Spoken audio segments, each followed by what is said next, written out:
Thank you for tuning in to Podcast VAs Philippines, the biggest community for Filipino podcast virtual assistants and podcasters alike, created to connect podcasters and podcast producers, as well as help aspirants learn more about podcasting and podcast management. To join our exclusive Facebook group, search Podcast VAs Philippines dahil sama-sama tayo rito. And you don't need to take your podcast journey alone. Podcast VAs Philippines is powered by Zencastr, the first web-based platform that records high-quality audio and now video, because internet dropouts should not affect the quality of your recordings. Sign up for a 100% free hobbyist account or get a 20% off Zencastr's Pro plan for 3 months by using the coupon code PODCASTVAs. You are listening to the segment called Podcast VAs Tips. In these segments, we bring you short excerpts from our live recordings, mostly from the different guests we invited on the show. These short excerpts will give you a straight answer from our podcast expert on a specific question or topic related to podcasting or podcast management. So sit back and expect to learn in 10 minutes or less. Ayan, last question ito kasi parang wala nang nagtatanong. Ano pong challenges ng podcast production? It sounds very general but maybe you can share something about it. Siguro isang challenge, syempre hindi lahat ng client na makakausap natin is may clarity agad. Minsan very challenging talaga na akala nila pag nakapag-podcast sila, number 1 agad sila sa charts or madami agad silang downloads. Minsan kasi kailangan pa nating ipaintindi na the podcast show is something that will amplify kung ano na yung message mo ngayon.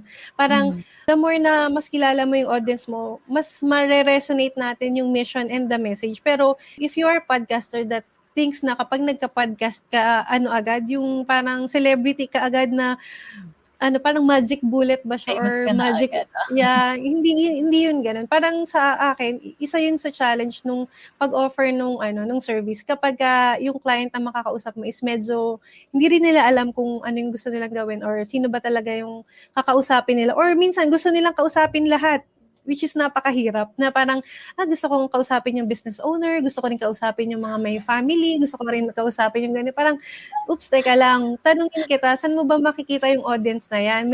Minsan kasi ganun yung ginagawa namin ni Eloy, parang, can you just tell us, nasan ba tong mga to? May Facebook group ba yung gusto mong i-target? Sasabihin, hindi ko nga alam parang wala nga akong idea kung nasan sila. Parang medyo red flag, hindi naman medyo, pero red flag din siya talaga kasi ang hirap. Yan, mahirap pagka walang clarity yung client. Ayan. Siguro sa akin, yung pinaka challenge for yung sa podcast production is yung pag-build ng community. Gaya nga ng nasabi ni Seth, they wanted to talk to everyone. Alam naman natin na if you are going to talk to everyone, kasi if you are talking to no one. And yung hindi pa klaro sa kanila or hindi pa nila naiintindihan na this is a slow burn. They always compare it to YouTube, na they can easily monetize it from the number of views, retention, ganyan.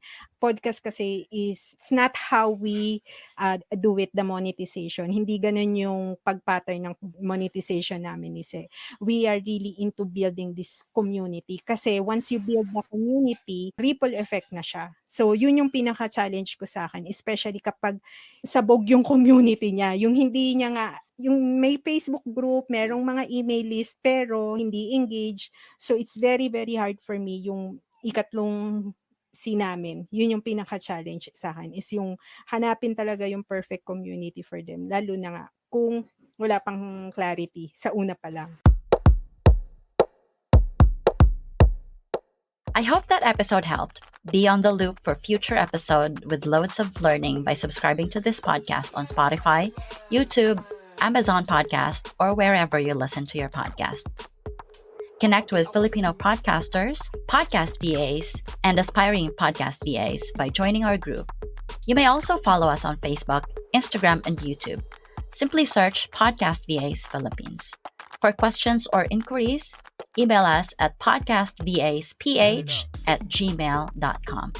I hope you have a great day, keep hustling, and we'll see you on the next one.